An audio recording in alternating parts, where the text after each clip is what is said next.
Okay. Good morning, friends. And yesterday that we discussed about the that basic background or introductory part of the pest.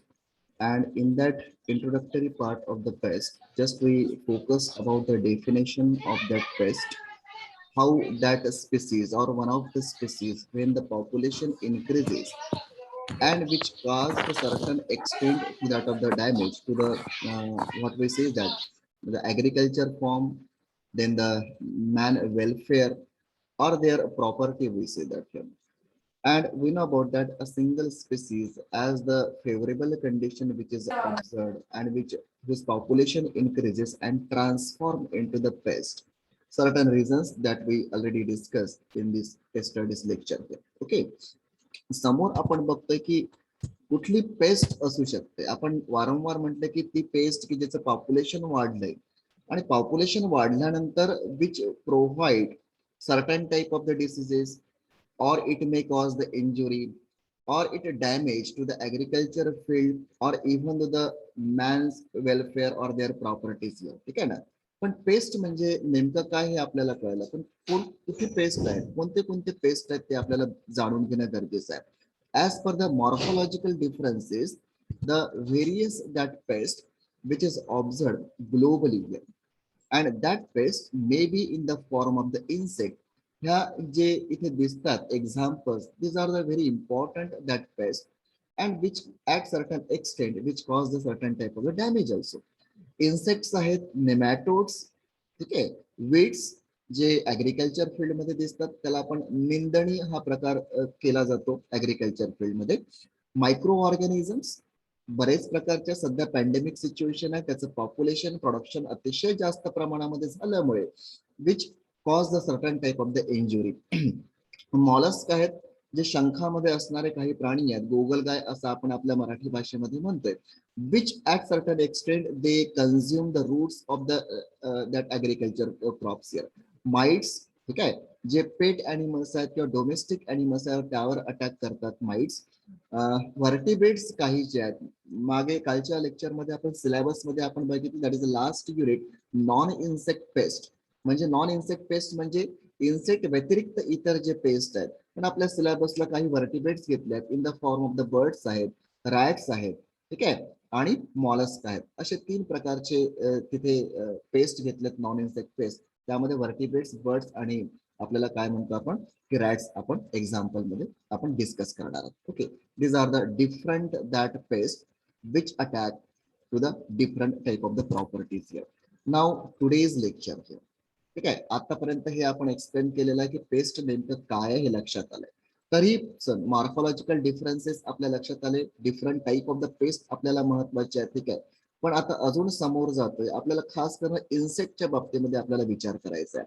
and when we focus the different type of the pest, the first pattern when we observe here the morphological differences कुठले कुठले असतील ते आपल्याला बघायचे on such basis different types here.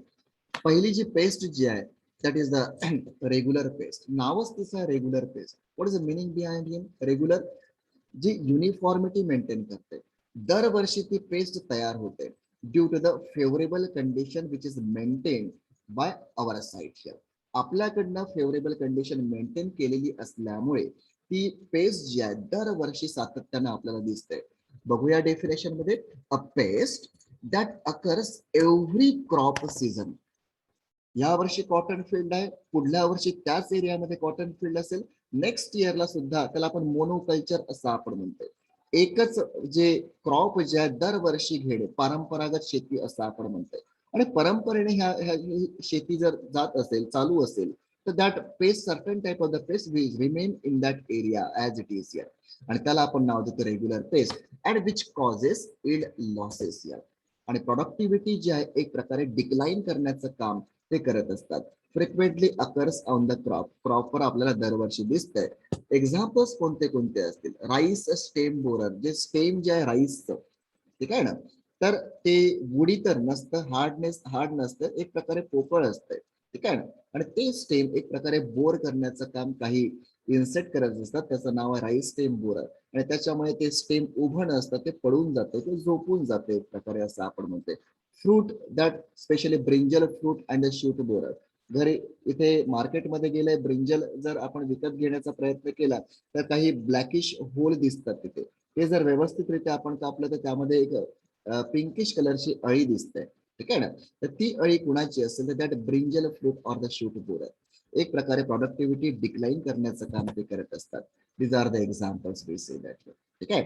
एक जे दिसतंय एका बाजूला दिसतंय दॅट स्टेम बोरर जे आपण म्हटलं होतं. ठीक आहे. पायरीला परफ्युजिला राईस स्टेम बोरर असं आपण म्हणतोय आणि brinjal fruit of the shoot borer हे ऍडल्ट दिसतंय. याचं जे लार्वल फॉर्म आहे त्याला आपण कॅटरपिलर म्हणतो. त्याचं नाव आहे ल्युसिनोडिस आर्गोनोलिस या स्पीसीचं नाव. That is a brinjal fruit and the shoot borer. हे खास करून अटॅक करतात and which decline the production here of that crop here. After that next one that is a sporadic or the occasional. Occasional म्हणजे तर एखाद्या वेळेस favourable condition आली की त्याच वेळेस त्याची उत्पत्ती किंवा त्याचं पॉप्युलेशन वाढतंय. ठीक आहे. त्याला आपण ऑकेजनल पेस्ट असं आपण म्हणतोय. बघूया आपण नेमकं काय म्हटलंय. A pest whose population remains low. वर्षभर लो राहील त्याचं पॉप्युलेशन, कमी राहील. आणि जेव्हा कमी राहील अशा वेळेस काय होईल आहे ते अटॅक करतील का. ते अटॅक जरी केलंय त्यांनी तरी इन्फेक्शन प्रॉडक्टिव्हिटी डिक्लाइन रेट जो आहे हा कमी राहील त्या पद्धतीने. आणि म्हणून त्यांनी म्हटलं की a pest whose population remains low and insignificant. Insignificant म्हणजे जी क्रॉपवर अटॅक करण्याची कॅपॅसिटी आहे ती अतिशय कमी राहील. सिग्निफिकंट म्हणजे पेक्षा जास्त म्हणतो. एका लेव्हल पेक्षा जास्त जर असेल तर त्याचा नक्कीच इम्पॅक्ट क्रॉप प्रोडक्शनवर होईल. They are insignificant. Their population remains low for a long period of time. फार कालांतर फार मोठा जो वेळ जर असेल त्यामध्ये ती स्टेबल राहते paste. They increase damaging level due to favorable climatic condition. बघा मग ते अटॅक केव्हा करते. पॉप्युलेशन वाढल्यानंतर. पॉप्युलेशन केव्हा वाढेल जेव्हा फेवरेबल कंडिशन असेल. फेवरेबल कंडिशन म्हणजे नेमकं काय. The ample amount of the food material when available in that vicinity or in that environment. भरपूर मोठ्या प्रमाणामध्ये फूड मटेरियल अवेलेबल असेल. Point one. और depletion of the natural enemies. त्या पेस्टवर अटॅक करणारा दुसरा कोणी एनिमीज समजा नसेल किंवा त्याचं पॉप्युलेशन कमी झालं असेल तो त्या एरियामध्ये नसेल तर याचाच अर्थ काय होईल. Favourable condition which is involve here for that paste here. and hence such type of the paste we say that sporadic paste or the occasional paste here. example काय तर locust. ज्याला आपण आपल्या भाषेमध्ये नाकतोडा म्हणतोय, तोडतोडा म्हणतोय. ठीक आहे ना. पेपरमध्ये न्यूज मध्ये बरेचदा वाचलं असेल, न्यूज बघितले असेल टीव्हीवर. अशा वेळेस खास करून हरियाणा पंजाब कडनं लाखोच्या संख्येने थवे आल्यात लोकसचे. मायग्रेटरी लोकस्ट असं आपण म्हणतो. आसपास आपल्या शेजारी जे ग्रासवर दिसणारा ग्रॉस हॉफर आणि त्याचीच एक स्टेज. त्याचे विंग्स खूप स्ट्रॉंग असतात, त्याचे हाइंड लिम्स खूप स्ट्रॉंग असतात. and they can move in a large mass. They can move in a large group, we say that here. आणि एकदा ते शेतामध्ये आले तर within a minute that millions of that locust devastates or damage that standing crop here. आणि म्हणून याचा जो फार मोठा प्रॉब्लेम कुठे होतो स्टँडिंग क्रॉपचा तर हे जनरली लोकस्ट हिवाळा म्हणजे विंटर सीझनच्या पिरियड मध्ये येत असते. आणि खास करून हरियाणा पंजाब हा जो चंडीगड हा जो एरिया आहे हा गव्हासाठी प्रसिद्ध आहे. व्हीट.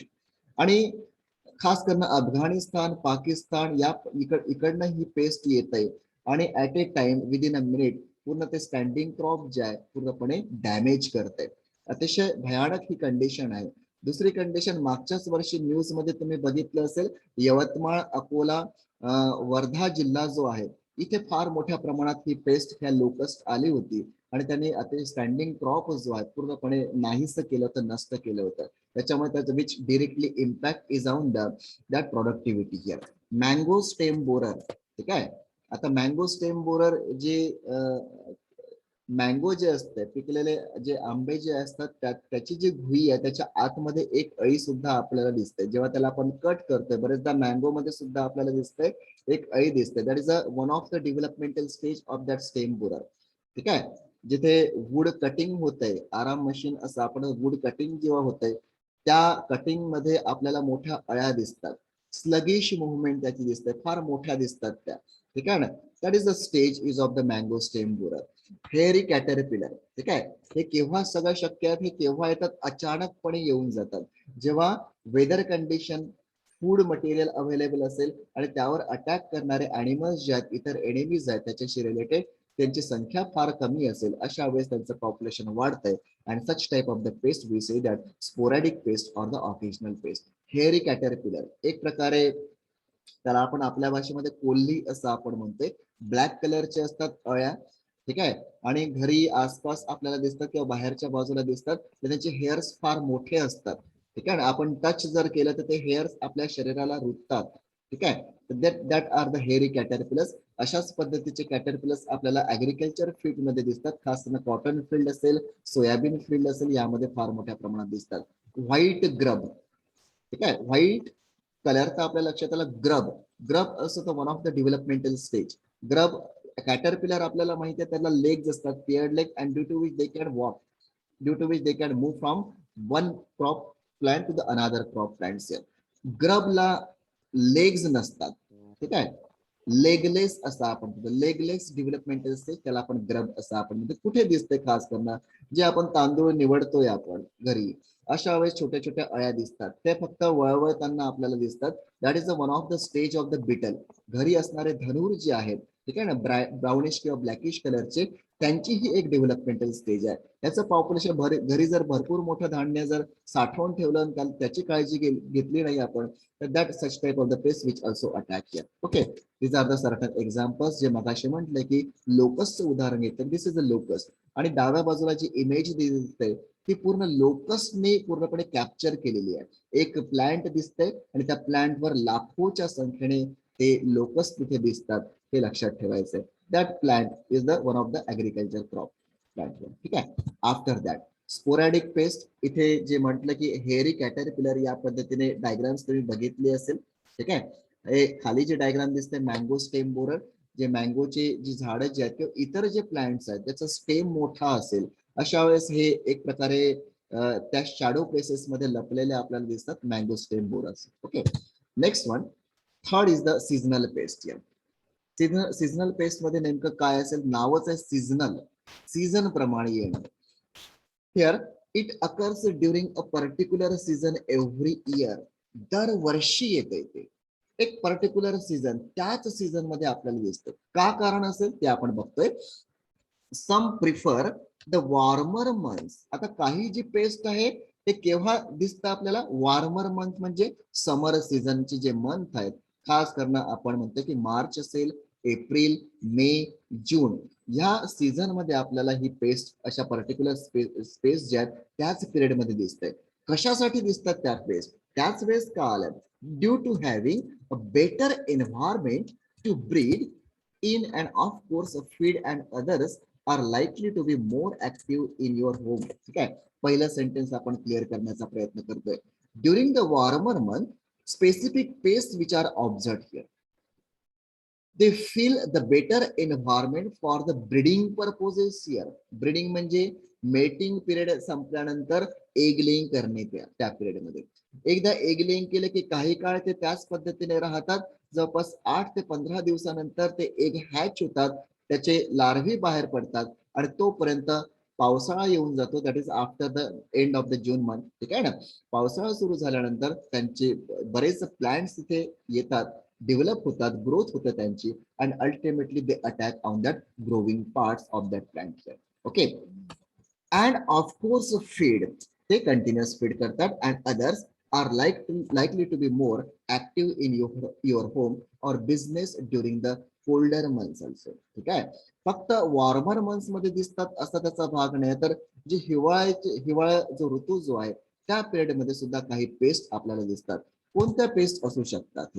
रेड हेअरी कॅटरपिलर, जी एका लेफ्ट साइडला डायग्राम दिसते, ही सुद्धा घरी जिओ गार्डन मध्ये आपल्याला आसपास दिसते.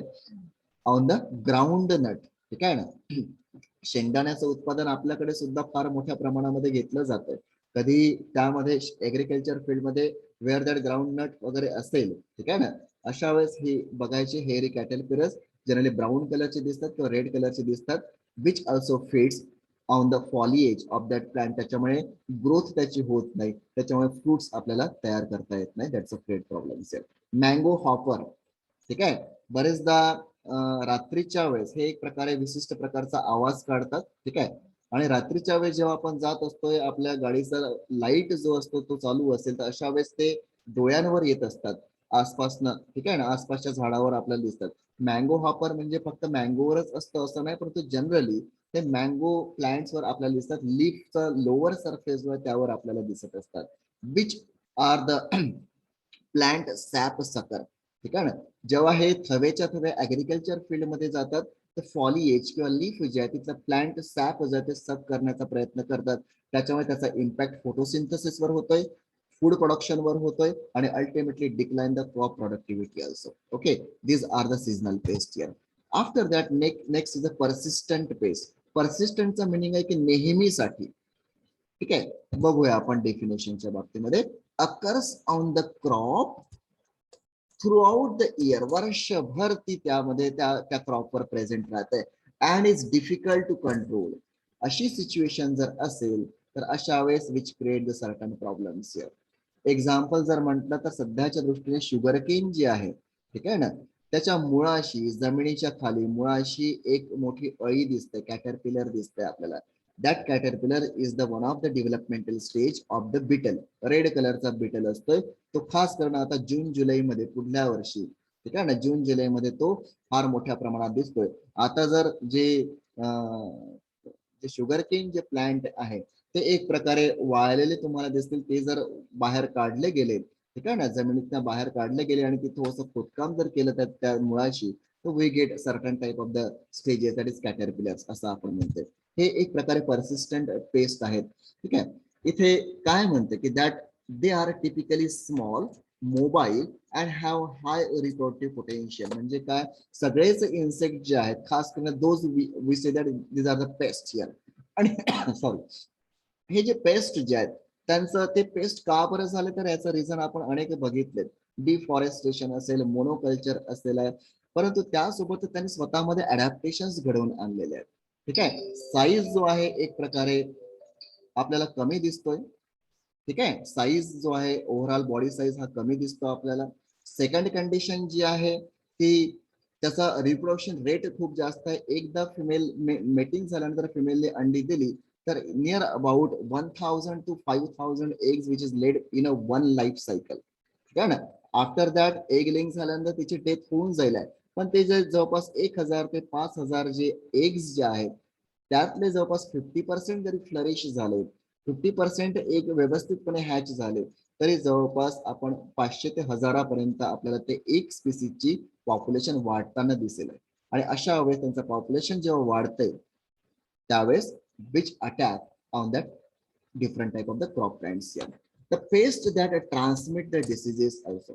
जेव्हा ते खातात, लीफ असेल, प्लांट सॅप सक करत असेल, जे कॉटन बोल जे आहेत त्यावर सॅप सक करत असतील, तिथलं सॅप सक करत असेल, फ्लावरवर अटॅक करत असतील, अशा वेळेस वेगवेगळे मायक्रो ऑर्गॅनिझम जे असतील हवेमध्ये त्या एन्व्हायरमेंट मध्ये दिसणारे, they also attack here and which transmit certain type of the diseases and injure high value crops here. ही एक काहीतरी वेगळी स्पेशालिटी दिसते या पेस्टची आणि म्हणून त्याला आपण नाव देतो परसिस्टंट. नेहमी त्या क्रॉपवर राहणार आहे. This are the certain examples. Codling moth आहे, चिली थ्रिप्स दिसते तुम्हाला इथे, ठीक आहे. नंतर मिलीबग, खास करून आता मिलीबग बघायचे असेल तर जिथे झेंडूची झाडं असेल, मॅरीगोल्ड असं आपण म्हणतोय, त्यांचे लीफ बघायचे. जास्वंदाची फुलं असेल, जास्वंदाचं प्लांट असेल, तिथे त्यांची देठ जी आहेत खास करून त्यामध्ये तुम्हाला दिसेल आहे. कॅराट्रॉपिस प्रोसेरा रुईची झाडं असतील त्या ठिकाणी अशा पद्धतीने बग दिसतात आपल्याला, ठीक आहे ना, व्हाईटिश कलरची, ज्याला आपण मिली बग असं आपण म्हणतोय. तर हे एक प्रकारे प्लांट सॅप सकर आहे आणि इथनं जे सॅप सक केल्यामुळे त्याची फूड प्रोडक्शन जो रेट जो आहे तो डिक्लाइन होतोय and which has ultimately impact on the crop productivity also. Okay. After that, potential pest. Potential pest मध्ये नेमकं काय असेल ते आपण बघतोय. A pest that could cause significant economic loss. बघा काय म्हटलं त्यांनी. पेस्ट आहेत, पण ज्यांचं पॉप्युलेशन जेव्हा वाढतंय, as the population of that paste increases, they cause the severe damage to that of the crop here. Okay. म्हणून म्हणता येईल की a pest that could cause significant economic loss if समोरचा आता if not kept under the control. आता समजा आता विचार करायचा की ते पेस्ट आहे, परंतु फेवरेबल कंडिशन असल्यामुळे त्याचं पॉप्युलेशन वाढेल. पॉप्युलेशन वाढल्यानंतर त्या ऍग्रिकल्चर फील्डमध्ये मोठ्या प्रमाणामध्ये इन्फेक्शन कॅरी करेल. जर हे त्या शेतकऱ्याच्या लक्षात येत असेल, त्याच अगोदर पॉप्युलेशन वाढण्या अगोदर जर ती कंट्रोल केली गेली by using the pesticides, by using the different physical control, or even though by using the biological control, we can maintain their population and keep away that such type of the pest for the devastation to that of the crop here.